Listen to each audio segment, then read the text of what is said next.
সে গুমরাহ হয়ে যাবে। কথা বলেন ঠিক কিনা? হযরতে সাহাবায়ে কেরাম যারা নবীর খুব নিকটবর্তী ছিলেন, তার মধ্যে একজন সাহাবী ছিলেন যিনি আল্লাহ রাসূলকে ডাক দিয়ে বলেছেন, ইয়া রাসূলুল্লাহ, আপনি আমার জন্য দোয়া করে দেন, আমি যেন একটু ধনী হয়ে যাই।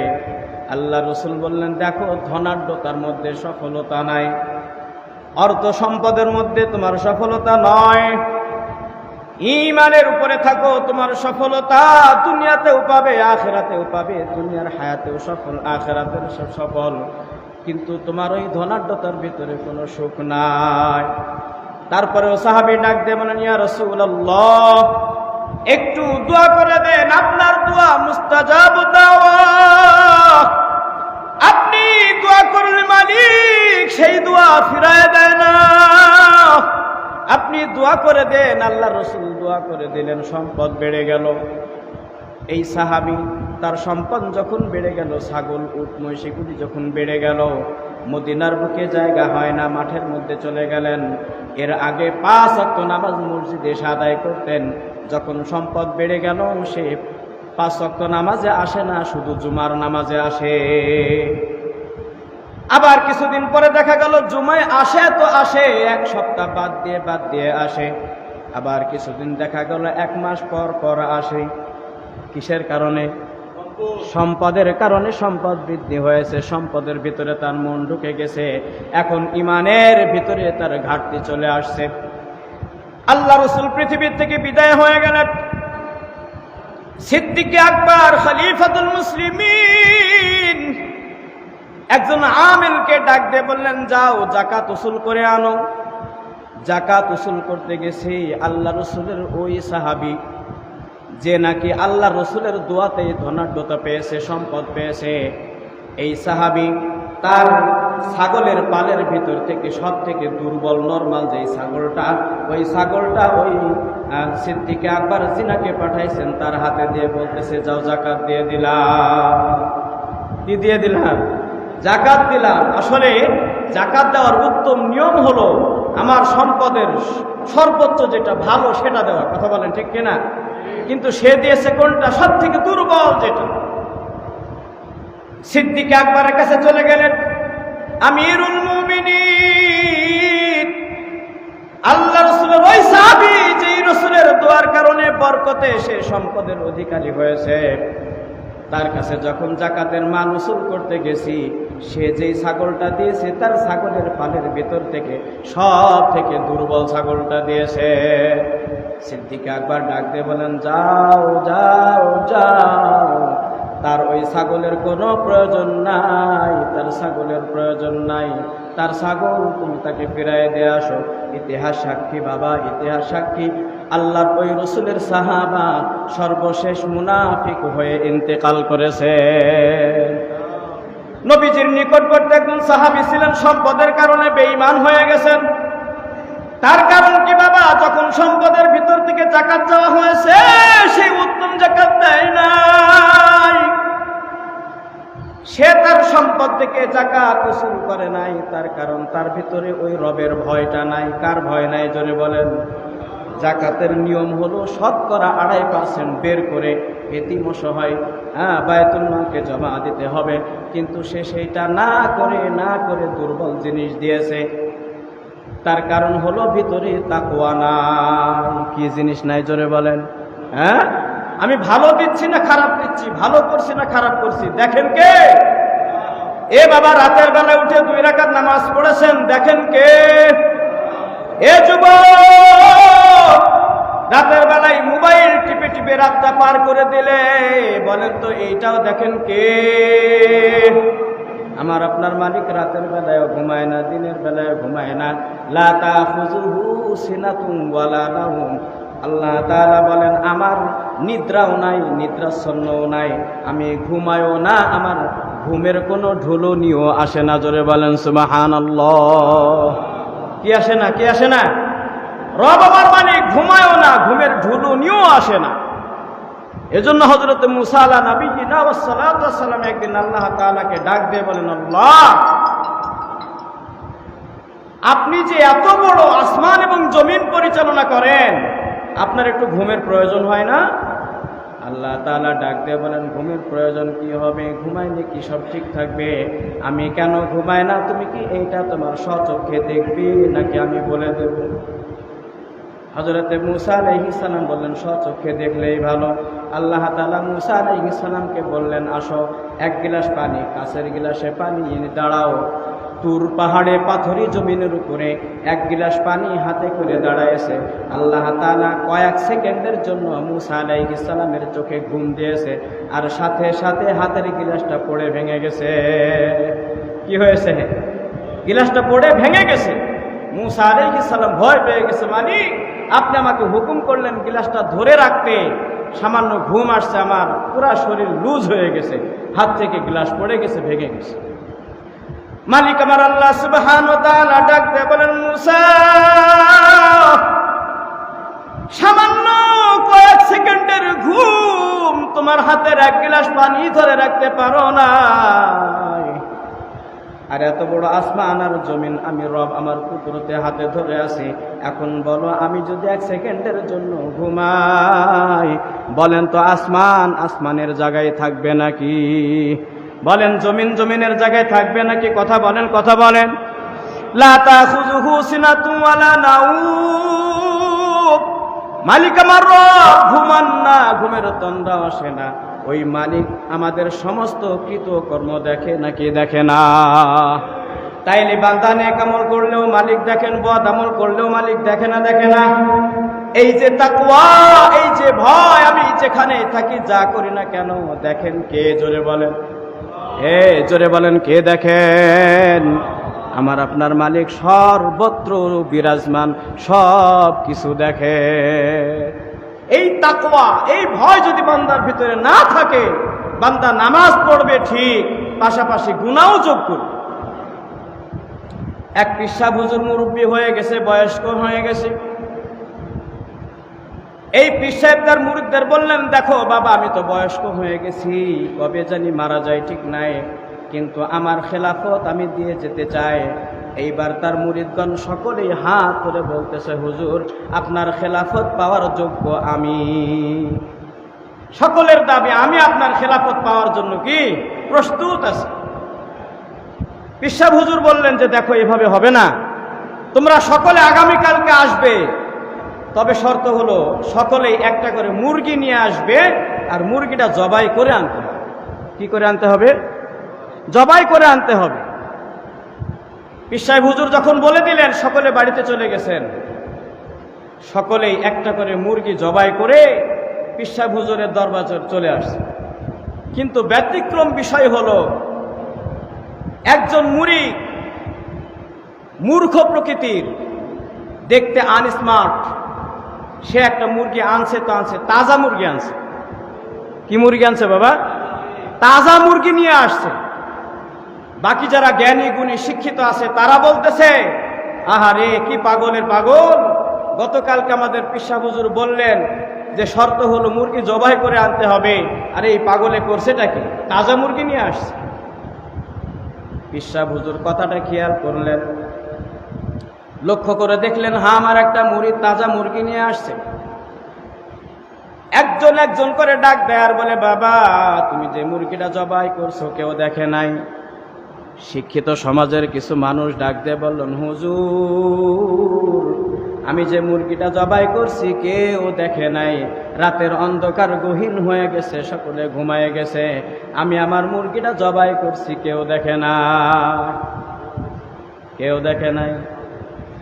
সকলকে ডাক দেয়, একজন একজন করে ব্যাখ্যা দেয়, আমি আমার মুরগিটা এমন সময় জবাই করেছি, এমন জায়গায় জবাই করেছি, কেউ দেখে নাই। সর্বশেষ পীর সাহেব হুজুর বলতেছেন, এ বাবা তাজা মুরগিওয়ালা আয়। তাজা মুরগি আলা যখন আসছে, আসার পরে ডাক দিয়ে বলতেছে, পাগল আমি না গতকালকে বলে দিলাম মুরগি জবাই করে আনবে, কিন্তু মুরগি তো জবাই করো নাই, তাজা মুরগি আমার দরবারে আনছো, ঘটনা কি? তুমি আমার হুকুম পালন করলে না কেন? এই মুরিদ এবার ডাক দিয়ে বলতেছে, হুজুর আমি আপনার এই কথাটি পালন করার জন্য সারাটা রাত ঘুমাইতে পারি নাই। আমি যখন রাতের গভীর হয়ে গেল, আমার ছেলে সন্তান সকলে ঘুমায় গেছে, আমি ঘরের দরজা লাগাই দিয়ে বাতি নিভাই দিয়ে জবাই করতে গেলাম, তখনই আমার কোরআনুল কারীমের আয়াত মনে হয়ে গেল, ইন্নাল্লাহা সামিউম বাসীর। সকলে বলেন আল্লাহু আকবার। আওয়াজ হয় না, জোরে বলেন আল্লাহু আকবার।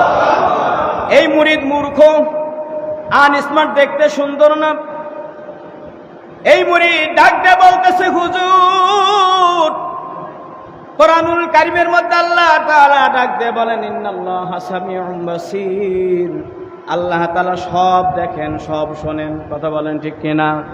কেউ যদি রাতের গভীরে দরজা বন্ধ করে দিয়ে মুরগি জবাই করে, পৃথিবীর কেউ দেখে না, সকলে চিৎকার দিয়ে বলেন, দেখেন কে? আওয়াজ হয় না, আওয়াজ হয় না, জোরে বলেন, দেখেন কে? এ বাবা, দেখেন কে? এ তুমি রাতের অন্ধকারে গুনাহ করলে কেউ দেখে না, দেখেন কে? মালিক আমার আল্লাহ সুবহানাহু ওয়া তাআলা এজন্যই বলেছেন, বান্দা, শুধু তোমার ঈমান দিয়ে তুমি নাজাত পেতে পারো না যদি তোমার সঙ্গে ঈমানের পাশাপাশি তাকওয়া না থাকে। কি না থাকে বলেন? সকল আওয়াজ দিয়ে বলেন, কি না থাকে?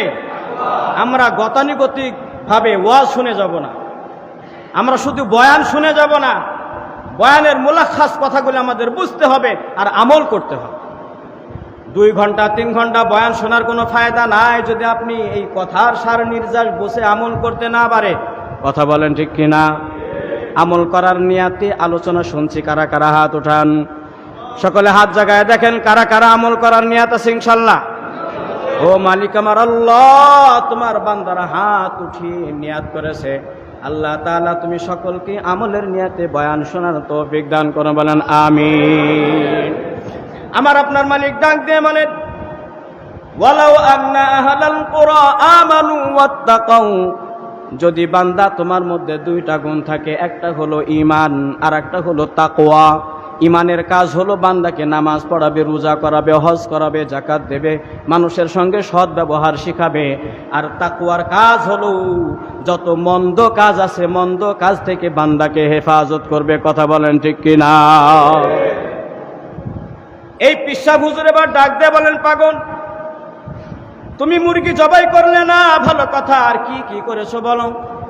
বলতেছে, হুজুর, রাতের বেলায় যখন সকলে ঘুমায় গেছে ঘরের দরজা লাগাইলাম, আমি আরেকবার চেষ্টা করলাম, আমি নদীর ভিতরে পানির তলে যে আমি চাকু দিয়ে জবাই করতে গেলাম, আমাকে একটা আয়াত বারবার সারা জায়গায়, বান্দা তুমি যেখানেই জবাই করো আমি মালিক কোথাও ঘুমায়ও না, আমি মালিক তোমার দিকেই তাকিয়ে আছি। ভরা মজলিসের মধ্যে পিসা হুজুর ডাক দিয়ে বলেন, শোনো শোনো, কিছুক্ষণ আগেই আমার এই মূর্খ মুরিদকে যারা বলতেছিলে এ পাগল, কিন্তু তোমাদের কথা সত্যই, আসলেই পাগল, আসলেই পাগল, কিন্তু এ দুনিয়ার পাগল নয়, আমার মাওলা আল্লাহ সুবহানাহু ওয়া তাআলার পাগল। জোরে বলেন সুবহানাল্লাহ। তাহলে এই ভয়, এই ভীতি অন্তরে আমাদের থাকা লাগবে। তার কারণ দুনিয়াটাই আমাদের শেষ না। বলেন তো, যার দুনিয়ায় সব কিছু পেয়েছে এটাই কি শেষ নাকি? হ্যাঁ, নারী, গাড়ি, বাড়ি, টাকা পয়সা, অর্থ সম্পদ সমস্ত কিছু পেয়ে গেল, এই লোকটা কি সফল নাকি? হ্যাঁ, আল্লাহ রসুল বলেন, দুনিয়ার হায়াতে কেউ একবেলা খেয়েছে আর একবেলা খায় নাই, কিন্তু মৌতের সময় তার কালেমা নসিব হলো, এই লোকটা অতি সত্বর কবরের ভিতরে যে রাজত্ব করবে। জোরে বলেন সুবহানাল্লাহ। এ বান্দা, তোমার সব আছে, কোনো জিনিসের অভাব নাই, কিন্তু মরণের সময় তোমার কালেমা নসিব হলো না, তোমার ভিতরে ঈমান নাই, তাকওয়া নাই, তোমার মরতে দেরি, তোমার মতো অভাগা কবরে কেউ নাই। কথা বলেন ঠিক কিনা? এজন্য বান্দা, দুনিয়ার হায়াত আল্লাহ তাআলা দান করেছেন একেবারে সংক্ষিপ্ত হায়াতে জিন্দিগি।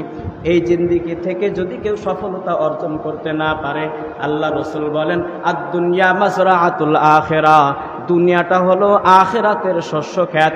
এইখান থেকে যে যতটুকু আমল করে যাবে বাবা, সেই ব্যক্তি ওই কবরে যাওয়ার সঙ্গে সঙ্গে তার ফল পেয়ে যাবে। কোন বান্দায় যদি দুনিয়ার হায়াতে মালিককে রাজি করতে না পারে, আল্লাহ রাসূল বলেন আল কবরু রাউদাতুম মিন রিয়াজিল জান্নাহ আও হুফরাতুম মিন হুফারাইন নার। কোন বান্দা যদি দুনিয়া থেকে সফলভাবে ঈমান আর তাকওয়ার উপরে থেকে কবরে যেতে পারে, আল্লাহ রাসূল বলেন আল কবরু রাউদাতুম মিন রিয়াজিল জান্নাহ, ওই কবরটা হয়ে যাবে তার জন্য জান্নাতের বাগান।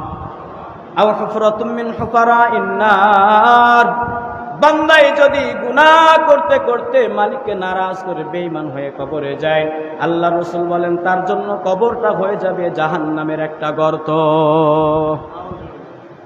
আমরা চাই কবর আমাদের জন্য জাহান্নাম হোক? নো, কখনো না। ওই কবর জন্য আল্লাহ সুবহানাহু ওয়া তাআলা সকলের জন্য জান্নাতের বাগিচা বানিয়ে দেন। সকলে বলেন আমিন। আখিরাতের ভয় আমাদের ভিতরে রাখতে হবে। আমরা তো অনেক সময় মনে করি আজকে অমুক মসজিদে নামাজ পড়েছি, বা আমি সফল হয়ে গেছি। কোন কোন বান্দায় আছে এক ওয়াক্ত নামাজ পড়ে নিজেকে গর্ব করে, হ্যাঁ আমি তো প্রতিদিন এক ওয়াক্ত নামাজ পড়ি। আমি এক জায়গায় একজনকে দাওয়াত দিতে গেলাম, ভাই যান নামাজে যান না কেন, নামাজে যান না কেন? আমাকে বলতেছে, কে বললো নামাজে যায় না? আমি তো প্রতি শুক্রবারেই নামাজে যাই। এই আপনারা একটু বুঝলে বলেন তো, মানুষের উপরে শুধু জুম্মার নামাজ ফরজ নাকি? একটু কথা বলেন না। শুধু জুম্মার নামাজ ফরজ? ওই লোকটা এত মূর্খতার মধ্যে, বর্বরতার মধ্যে পড়ছে, ও মনে করে সপ্তাহে একদিন গেলেই আমার নামাজ হয়ে গেছে। আসলে কি তাই? হ্যাঁ, এক ওয়াক্ত নামাজ পড়ে মনে করতেছে আমি কি নাকি হয়ে গেছে। আপনারা নাম শুনেছেন, রসুলের সব থেকে নিকটের একজন মানুষ ছিলেন যার নাম হলো হযরতে আবু বকর সিদ্দিক। কি নাম সকলে একবার বলেন? হযরত আবু বকর সিদ্দিক রাদিয়াল্লাহু তাআলা আনহু, যার ব্যাপারে বলা হয়েছে জান্নাতের 8 দরজা, তারা সকলেই বলবে ফাদখুলি ফি ইবাদি ওয়াদখুলি জান্নাতি। ও আবু বকর, আমি দরজা দিয়ে তুমি জান্নাতে প্রবেশ করো। জোরে বলেন সুবহানাল্লাহ। তার মানে যেই দরজা দিয়ে আবু বকর ঢুকবে সেই দরজা ধন্য, সেই দরজা ধন্য হয়ে যাবে রে বাবা। সেই আবু বকরের ইতিহাস দেখেন। আল্লাহ রাসূল পৃথিবী থেকে বিদায় হয়ে চলে গেলেন, তারপর পরে খলিফাতুল মুসলিমিন হইলেন হযরত আবু বকর সিদ্দিক রাদিয়াল্লাহু তাআলা আনহু। এই আবু বকর সিদ্দিক যখন খলিফা হইলেন, তিনি সর্বপ্রথম একটা লিস্ট করলেন। লিস্টটা ছিল মদিনার ভিতরে যারা বিধবা মহিলা আছে, এই বিধবা মহিলাদের একটা নামের তালিকা করলেন। কি করলেন? বিধবা মহিলা যারা নির্যাতিত নিপীড়িত, যাদের ঘরে খাদ্য থাকবে না, স্বামী হারা, এই প্রকৃতির মহিলাদের লিস্টে করলেন হযরত আবু বকর সিদ্দিক। সকল সাহাবাকে ডাক দিলেন, সকলকেই দায়িত্ব দিয়ে দিলেন কে কার দায়িত্ব নেবে ভরণ পোষণের। পর্দা সহকারে তাদের সমস্ত খাবারের ব্যবস্থা করতে হবে, প্রয়োজন মিটিয়ে দিতে হবে। দেখা গেল সকল সাহাবা আসলেন, সিরিয়াল নিলেন, যারা বিধবা মহিলা ছিলেন তাদের দায়িত্ব নিলেন। সর্বশেষ আসছেন হযরত ওমরে ফারুক রাদিয়াল্লাহু তাআলা আনহু। এসে ডাক দিয়ে বলতেছেন, ভাই আবু বকর সিদ্দিক, আমি তো শুনলাম বিধবা মহিলাদের খেদমতের একটা সুযোগ আসছে, যদি আমাকে একটু সুযোগ দিতেন আমি আবু বকর একজন মহিলার দায়িত্ব নিতাম। জোরে বলেন সুবহানাল্লাহ। তার মানে বোঝা গেল সাহাবায়ে কেরাম শুধু মৌলিক ইবাদত করেছেন তা নয়। আরে মৌলিক ইবাদত নামাজ, রোজা, হজ, যাকাত এগুলি মৌলিক ইবাদত, কিন্তু দেখবেন পাশাপাশি বান্দার জন্য কিছু সামাজিক ইবাদত রয়ে গেছে। কি ভাইজান, কথা বুঝে আসতেছে? হ্যাঁ, বান্দার জন্য, বান্দার প্রতি কিছু সামাজিক ইবাদত আছে। হযরত সিদ্দিক একবার ডাক দিয়ে বললেন, হে উমর, যাদের লিস্ট আমি করেছিলাম সকলের লিস্ট হয়ে গেছে, এখন আর কেউ খালি নাই, খালি নাই। তবে তুমি যদি বেশি আগ্রহী হও, শুধু একজন বৃদ্ধা মহিলা, তার লিস্ট একটা ফাঁকা আছে, তুমি যদি যাও তাইলে তুমি তার খেদমত করতে পারো। হযরত ওমর ফারুক রাদিয়াল্লাহু তাআলা আনহু ওই বৃদ্ধা মহিলার নাম, ঠিকানা, এলাকা সব নিলেন। হযরত উমর ফারুক রাদিয়াল্লাহু তাআলা আনহু পরের দিন ফজরের নামাজ পড়ে ওই ঠিকানা অনুযায়ী চলে গেলেন। ঠিকানা অনুযায়ী চলে গেলেন। ঘরের বাইরে থেকে দরজায় টুকা দিয়ে বললেন, ও মা, আপনি আপনার ঘরের দরজাটা খুলে দেন, আমি আসছি একটু আপনার সেবা যত্ন করার জন্য। জোরে বলেন সুবহানাল্লাহ। আপনার সেবা যত্ন করার জন্য, ঘরটা গুছিয়ে দেওয়ার জন্য, আপনাকে খাওয়ানোর জন্য। ভিতর থেকে মুরব্বী মহিলা মা ডাকলে বলতেছে, বাবা তুমি কে আমি জানি না, কিন্তু তুমি আসার আগে একজন এসে আমার সেবা করে চলে গেছে। জোরে বলেন সুবহানাল্লাহ। আমার আপনার মালিক ডাক দিয়ে বলেন, ওয়ানুফিখা ফিস-সূরি ফালা আনসাবা বাইনাহুম ইয়াওমাইযিন ওয়ালা ইয়াতাসাআলুন। জোরে বলেন আল্লাহু আকবার। মালিক আমার ডাক দিয়ে বলেন, ওয়ানুফিখা ফিস-সূর, দুনিয়ার হায়াত যেদিন শেষ হয়ে যাবে, মানুষের যেমন হায়াত শেষ হয়ে যায়, দুনিয়ারও একদিন হায়াত শেষ হবে। সেই দিনটার নাম হবে কিয়ামত। কি নাম? জোরে বলেন। যেই দিন দুনিয়ার হায়াত শেষ হবে ওই দিনটা হবে কিয়ামতের দিন। আল্লাহ তাআলা বলেন, ওয়ানুফিখা ফিস-সূরি ফালা আনসাবা বাইনাহুম, কিয়ামত যেদিন হয়ে যাবে বান্দার কোনো বংশের পরিচয় থাকবে না। কি থাকবে না?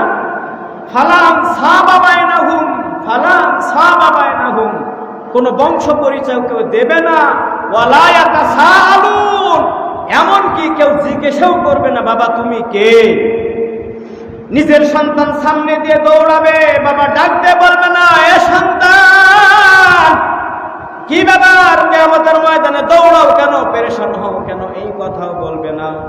তার কারণ হলো ওয়ালা ইয়াতাসাআলুন, যদি জিজ্ঞেস করে সন্তান যদি একটা নেকির কারণে আটকা পড়ে যায়, ওই বাবা তাকে একটা নেকি দিতে পারবে না।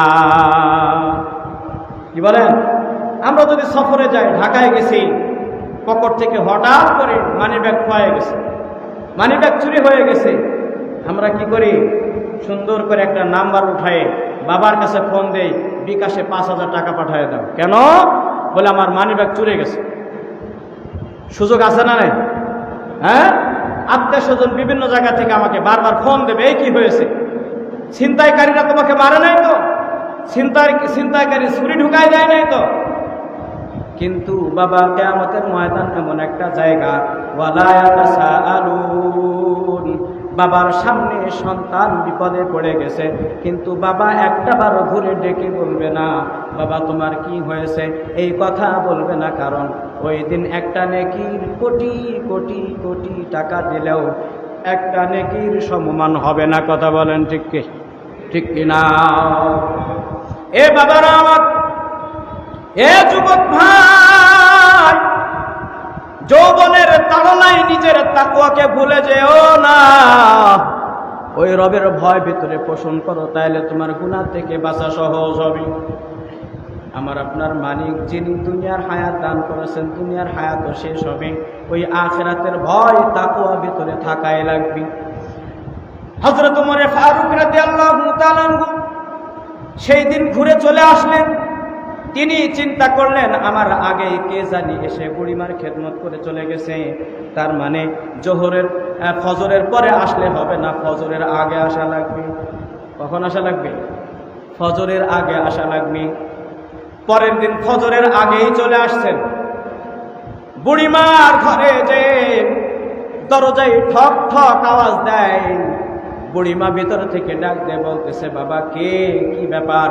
বলতেছে বুড়িমা গতকালকে তোমার কাছে আমি আসছিলাম খেদমতের জন্য, দেখলাম গতকালকে তোমার খেদমত করতে পারি নাই, এজন্য আজকে ফজরের আগে আসছি তোমার খেদমত করার জন্য, ঘরের দরজাটা খুলে দাও। ভিতর থেকে বুড়িমা ডাক দিয়ে বলতেছে বাবা রে, জানি না তুমি আসার আগেই আর একজনে আমার খেদমত সেবা করে চলে গেছে। জোরে বলেন সুবহানাল্লাহ। আগেই খেদমত করে চলে গেছে। হযরত ওমর ফারুক চিন্তা করলেন তাইলে নামাজের আগে আসলে তো হবে না। পরের দিন চিন্তা করলেন না, এইবার আজানের আগে আসব। যখন আজান হয় আজানের আগে আসব। পরের দিন হয়ে গেল, একদিন গেল, 2 দিন গেল, এইবার 3 দিন চলতেছে। সবাই বলেন কয়দিন? কয়দিন? 3 নম্বর দিনে সে নিয়ত করলো ফজরের আগে গেলে হবে না, আজানের আগে যাব। 3 নম্বর দিনে ফজরের আগেই আসছে বুড়িমার ঘরে। আসার পরে ঘরের দরজায় টোকা দিয়ে বলতেছে, মা ঘরের দরজাটা খুলে দেন, আমি 2 দিন আসছিলাম আপনার কাছে খেদমতের জন্য, কিন্তু আমি চান্স পাই নাই। আজকে আমি আজানের আগেই আসতে আপনার খেদমত করব। ঘরের ভিতর থেকে আওয়াজ দিয়ে বলতেছে, বাবা রে, আজকেও তুমি আসার আগে একজন এসে আমার খেদমত আর সেবা করে চলে গেছে। জোরে বলেন সুবহানাল্লাহ। কি ভাই সুবহানাল্লাহর আওয়াজ নাই? আওয়াজ নাই? একটু আওয়াজ দিয়ে বলেন, মালিক আমার রব খুশি হয়ে যাবে বান্দা। কোরআন ও হাদিসের আলোচনা শুনে তুমি একবার সুবহানাল্লাহ বলেছো, তুমি জানো না আমি জান্নাতের ভিতরে তোমার নিয়ামত স্বরূপ একটা গাছ লাগাই দিয়েছি। বলেন সুবহানাল্লাহ। এই গাছের দৈর্ঘ্য প্রস্থ হবে আরবের সব থেকে তেজস্বী ঘোড়া 500 বছর দৌড়াবে, কিন্তু গাছের ছায়া মাড়িয়ে দিতে পারবে না। বলেন সুবহানাল্লাহ। কেউ কৃপণতা করবেন না আল্লাহর তাসবিহ পাঠ করার জন্য। সুবহানাল্লাহ, আল্লাহু আকবার কথাগুলি জোরে বলবেন, খুশি হবেন কে? জোরে বলেন, খুশি হবেন কে? আমরা কার গোলাম? জোরে বলেন, কার গোলাম? আমরা কার গোলাম? জোরে বলেন, কার গোলাম? বান্দায় যখন রবকে ডাক দে, বলেন বান্দা আমি তোমার গোলাম, বান্দা তখন ডাক দে বলেন, আরে বান্দা আমি তোর জীবনের সমস্ত গুনাহ মাফ করে দেয়। জোরে বলেন সুবহানাল্লাহ। দরদ মাখা কণ্ঠ নিয়ে মালিককে ডাক দেবেন, বলেন আল্লাহ। বান্দা তুমি যদি রবকে দরদ মাখা কণ্ঠ নিয়ে একবার আল্লাহ বলে ডাক দিয়ে দাও, বান্দা যদি খুশি হয়ে যায়, শত শত বছরের গুনাহ হলেও মালিক মাফ করতে পারে নাকি পারে না? হযরত ওমর ফারুক রাদিয়াল্লাহু তাআলা তৃতীয় দিনেও ফেল করলেন। এইবার চিন্তা করলেন, আজানের আগে আসলাম তাও তো কাজ হলো না। এইবার চলতেছে 4র্থ দিন। কয়দিন জোরে বলেন? একটু কথা বলেন, কয়দিন?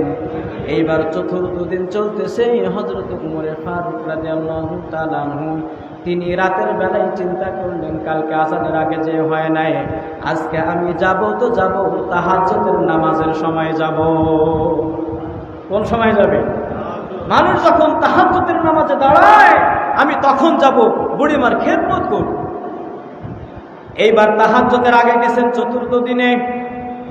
যাওয়ার পরে বুড়িমাকে কাতর সুরে ডাকতে বলতেছেন, মা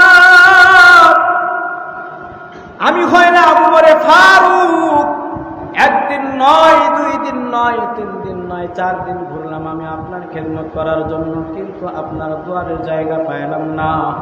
এইবার ডাক দিয়ে বলতেছে, আমি আজকেও আসছি আপনার খেদমত আর সেবা করার জন্য।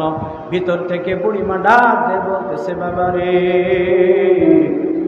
গতকালকেও তার আগের দিনও তার আগের দিনও যেই ছেলেটা এসে আমার খেদমত করে গেছে, আজকেও সে আমার খেদমত আর সেবা করে চলে গেছে। জোরে জোরে বলেন সুবহানাল্লাহ।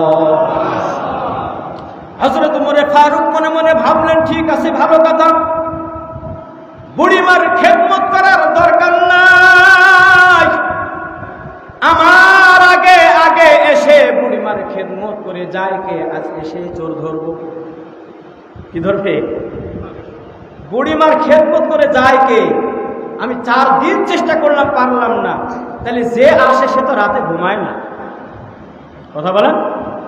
যে আসে আমার আগে তাহাজ্জুদের নামাজের সময়, তখন এসে চান্স পায় নাই, তার মানে ওই বান্দাটা ঘুমায় না।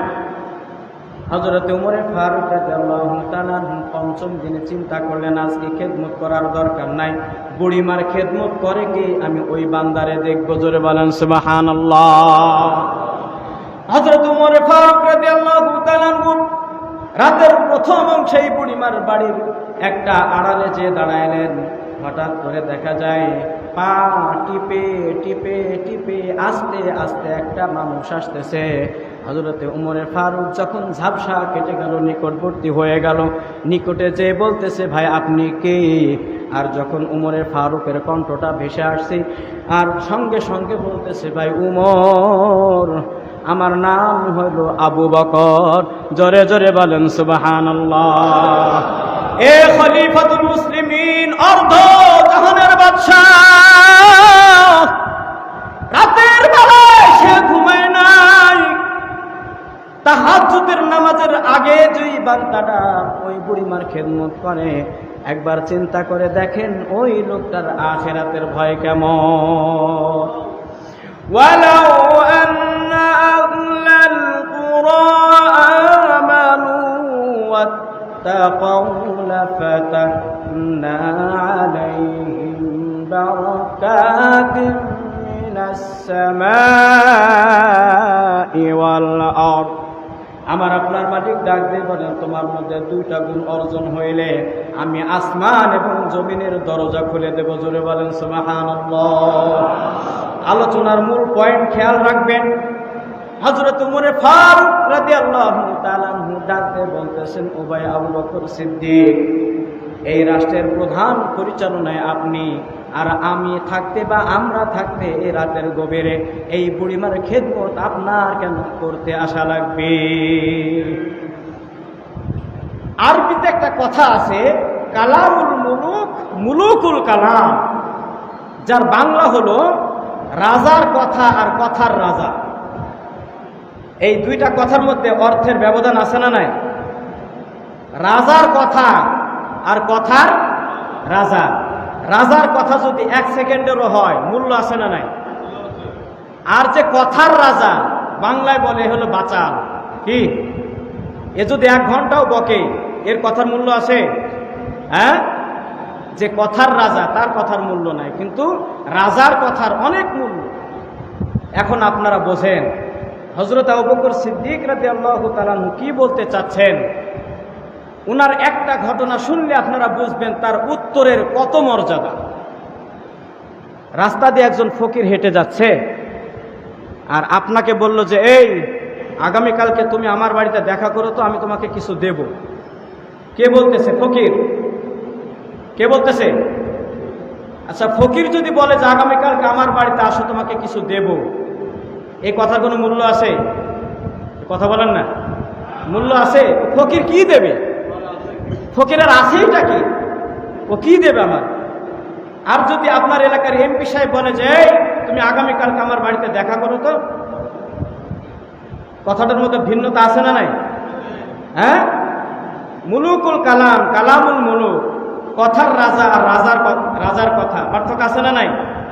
হযরত আবু বকর সিদ্দিক রাদিয়াল্লাহু তাআলা সংক্ষেপে একটা উত্তর দিয়েছেন, কিন্তু তার জীবনে শুনলে বুঝবেন তার উত্তরের কত দাম। আল্লাহ রাসূল সাল্লাল্লাহু আলাইহি ওয়াসাল্লাম তিনি একদিন চন্দ্রিমা রাত, খোলা আসমানের নিচে দাঁড়িয়ে আছেন। তার সঙ্গে সহধর্মিনী হযরতে আয়েশা সিদ্দিকা রাদিয়াল্লাহু তাআলা আনহা দাঁড়িয়ে আছেন। আল্লাহ রাসূল বলতেছে, আয়েশা বলতে পারো আসমানের যতগুলি তারকা আছে, এই তারকা যতগুলি, সেই পরিমাণের সওয়াবওয়ালা, নেকিওয়ালা আমার একজন সাহাবী আছে। জোরে বলেন সুবহানাল্লাহ। আসমানের তারকা গুণে শেষ করা সম্ভব? বলেন, সম্ভব না। আয়েশা রাদিয়াল্লাহু তাআলা আনহা চিন্তা করলেন, এইরকম গুণের অধিকারী আবার কে হবে? ওটা আমার বাবাই হবে, যার নাম হলো আবু বকর সিদ্দিক। আল্লাহ রাসূল বললেন, আয়েশা জানো, ওই সাহাবাটার নাম হলো হযরতে উমরে ফারুক। জোরে বলেন সুবহানাল্লাহ। আসমানের তারকা যতগুলি, তার থেকে বেশি নেকির অধিকারী হলো উমরে ফারুক। আল্লাহ রাসূল সাল্লাল্লাহু আলাইহি ওয়াসাল্লাম যখন এই উত্তর দিয়েছেন, স্বাভাবিক আয়েশা রাদিয়াল্লাহু তাআলা আনহা মনে মনে ভেবেছিলেন আমার বাবার নামটা বলবে, আমার বাবার নামটা তো হলো না। মনে মনে একটু কষ্ট পাইলেন। আল্লাহ রাসূল চেহারা দেখে বুঝতে পেরে মুস্কি হাসি দিয়ে বলতেছেন, আয়েশা জানো, তুমি তো ভাবছিলে তোমার বাবার নাম বলবো, তোমার বাবার 1 রাতের সওয়াব যদি পুরা মক্কা মদিনাবাসীকে বন্টন করে দেওয়া হয়, সকলে নাজাত পেয়ে যাবে। জোরে বলেন সুবহানাল্লাহ। এ বাবা কয় রাতে? কয় রাতে? হিজরতের 3টা রাত ছিল। কয়টা রাত? আল্লাহ রসুল সাল্লাল্লাহু আলাইহি সাল্লামের সঙ্গী হয়েছিলেন আবু বকর সিদ্দিক 3 দিন 3 রাত।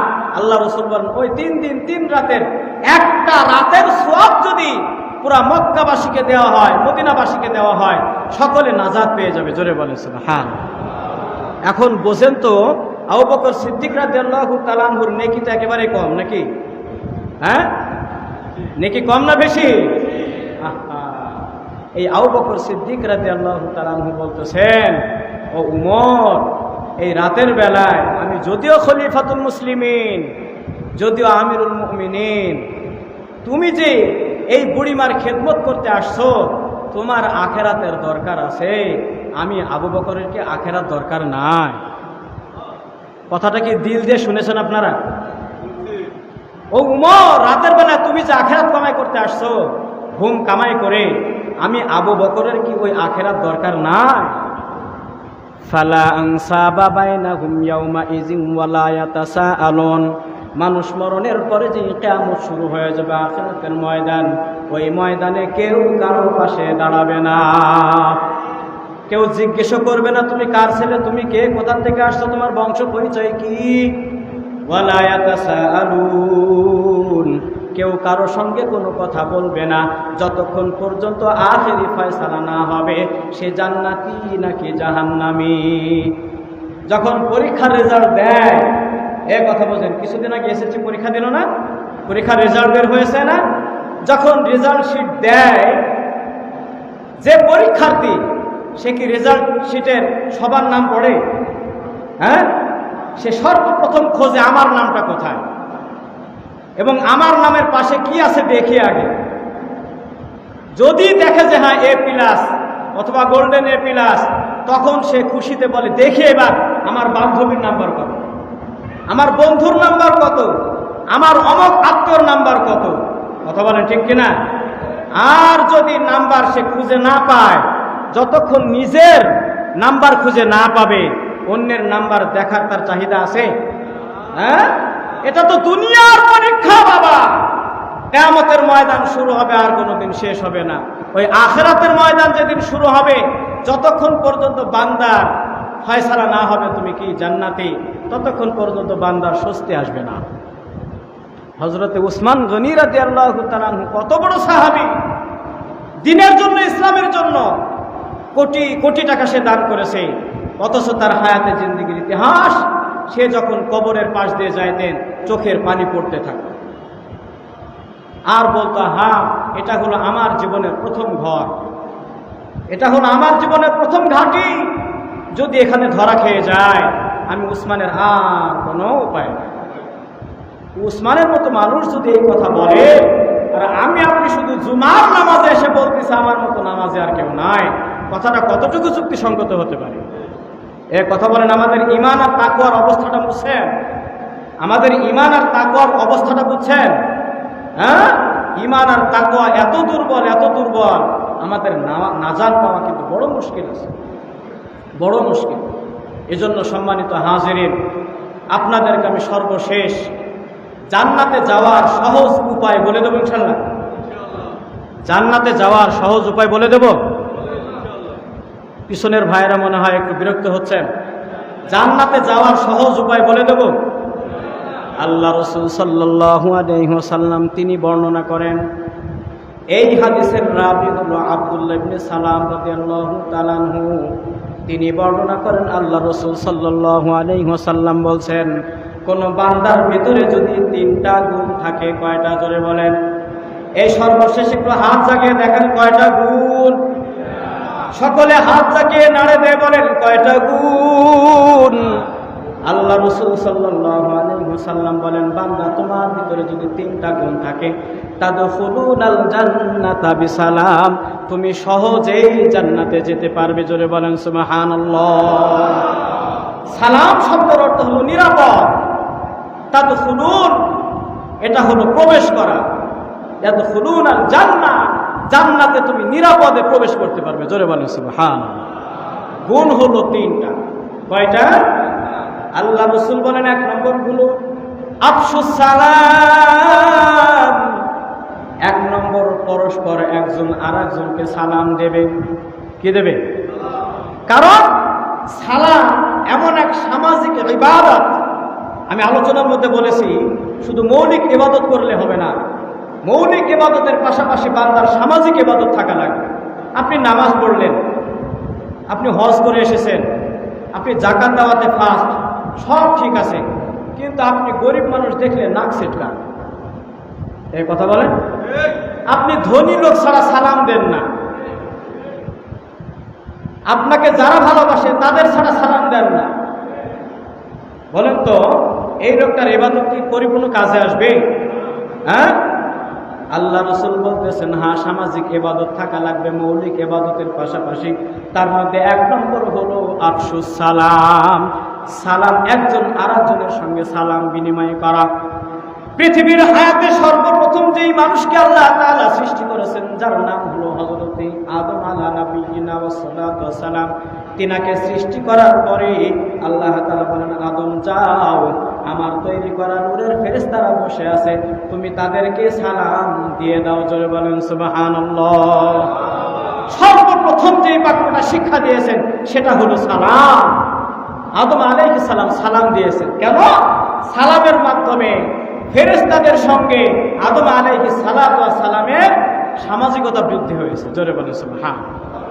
সামাজিকতা সৃষ্টি হয়েছে। এই সালামের দ্বারা অনেক উপকার আছে, অনেক উপকার আছে। সময় একেবারে সংক্ষেপ, আমি একটা বাস্তব উদাহরণ দিয়ে আমি আলোচনা শেষ করবো ইনশাল্লাহ।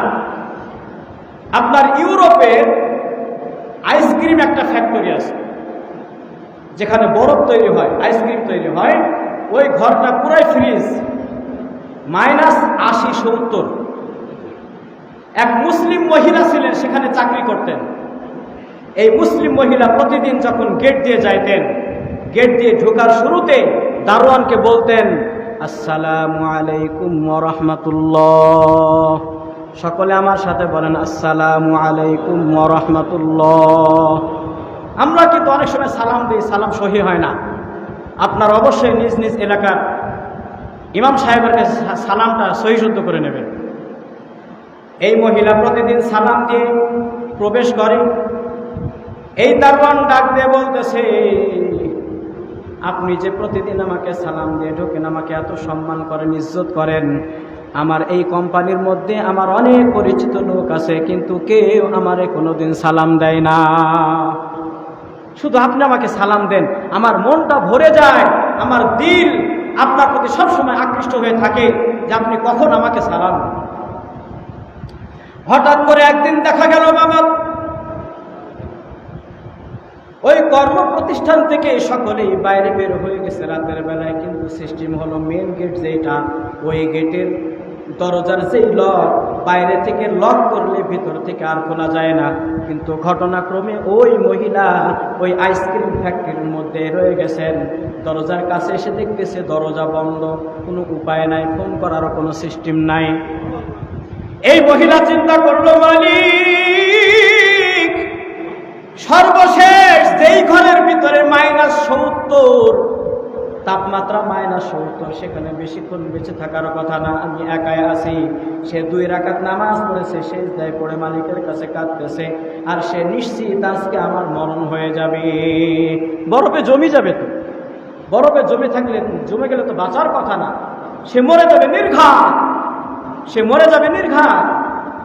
এরপরে ওই দারোয়ান সে মনে মনে চিন্তা করতেছে কি ব্যাপার, সকলে বের হয়ে গেল, কিন্তু যেই মহিলাটা প্রতিদিন ঢোকার সময় সালাম দেয়, আবার বের হওয়ার সময় সালাম দেয়, ঢোকার সময় সালাম দিয়েছে কিন্তু বের হওয়ার সময় সালাম দেয় নাই, মহিলা গেল কোথায়? মহিলা গেল কোথায়? এই দারোয়ান চলে গেলেন গেটের কাছে, দরজা খুলে দেখতেছে মহিলা নামাজের সেজদায়। ওই দারোয়ান বেড়াই তাকে বলতেছে, আসসালামু আলাইকা ইয়া আহলাল বিন, এ আমার বোন, আপনাকে সালাম জানাইলাম, কি ব্যাপার আপনি ঘরের ভিতরে? এই মহিলাটা মাথা উঠায় বলতেছে, কি ব্যাপার, আপনি কেন? আমি তো বাঁচার আশা ছেড়েই দিয়েছি, মারা যাব, সকলে বের হয়ে গেছে, বাইরের থেকে দরজা আটকাই দিয়ে গেছে, আপনি কেমন করে আসলেন, কিভাবে বুঝলেন? দারোয়ান ডাক দিয়ে বলতেছে, বোন রে, আপনি প্রতিদিন আমাকে সালাম দিয়ে ঘরের মধ্যে প্রবেশ করেন, কিন্তু সালাম দিয়ে বের হন নাই। আমি কাউকে স্মরণ রাখি আর না রাখি, আমি একমাত্র আপনার সালামের প্রত্যাশায় ছিলাম, আপনার সালাম পায় নাই, এই জন্য আপনার তালাশে ঘরের মধ্যে আসছি। জোরে বলেন সুবহানাল্লাহ। আপনারা চিৎকার দিয়ে বলেন তো, এই মহিলা পাচ্ছে শুধুমাত্র সালামের কারণেই? কথা বলেন ঠিক কিনা? আল্লাহ রাসূল বলেন আফশুস সালাম, তোমাকে সালাম, একজন আরেকজনকে সালাম দিতে থাকো। কি সালাম দিতে হবে? আফশুস সালাম। সংক্ষেপ করে বলি, 2 নম্বর হলো আতাইমুত তাআম, মুসলমান একজন আরেকজনকে খাবার খাওয়াবে। তোমার যদি সামর্থ্য হয় একজন মুসলমানকে তুমি একটা চা খাওয়াই দেবি, যদি না পারো একটা খেজুর খাওয়াও, যদি না পারো কমপক্ষে একটা লজেন্স হলেও খাওয়াও। দেখবা ওই বান্দা তোমার প্রতি সদা সর্বদাই কৃতজ্ঞ থাকবে। কথা বলেন ঠিক কিনা? মানুষকে খানা খাওয়াইলে সে তার প্রতি কৃতজ্ঞ থেকে যায়। 3 নম্বর হলো সাল্লু বিল্লাইল ওয়ান নাসু নিয়াম, রাতের বেলায় মানুষ যখন বিছনায় ঘুমায় যায়, বান্দা রাতের বেলায় উঠো, ওযু করো, 2 রাকাত সাল্লু বিল্লাইল, তাহাজ্জুদের নামাজ তুমি আদায় করো। কয়টা আমল বললাম? আলোচনা করলে আরো অনেক বিস্তারিত হয়ে যাবে, সময় নাই। আমি আপনাদের নিকটে আরজ করে গেলাম, 3টা সবক দিয়ে গেলাম। 1 নম্বর হলো একজন আরেকজনকে সালাম দেব। 2 নম্বর হলো আমরা সদা সর্বদাই একজন আরেকজনকে খানা খাওয়াবো। 3 নম্বর সমস্ত ইবাদতের পাশাপাশি আমরা সকলে রাতের বেলায় নামাজ পড়বো। তো ইনশাআল্লাহ নামাজ পড়বো। হ্যাঁ, আল্লাহ সুবহানাহু ওয়া তাআলা আমাদের সকলকে তৌফিক দান করেন। মিনিমাম আমরা এই 3টা আমল করব। আর সর্বোচ্চ কথা হলো আমরা আমাদের ঈমানকে মজবুত করব তাকওয়ার মাধ্যমে। কিসের মাধ্যমে? তাকওয়ার মাধ্যমে। ঈমান এবং তাকওয়ার সমন্বয় যখন হবে, বান্দার প্রত্যেকটা ঈমান 100 আল্লাহ কবুল করবে। আল্লাহ সুবহানাহু ওয়া তাআলা আমাদের সকলকে কবুল করেন। আমরা সকলে বলেন আমিন।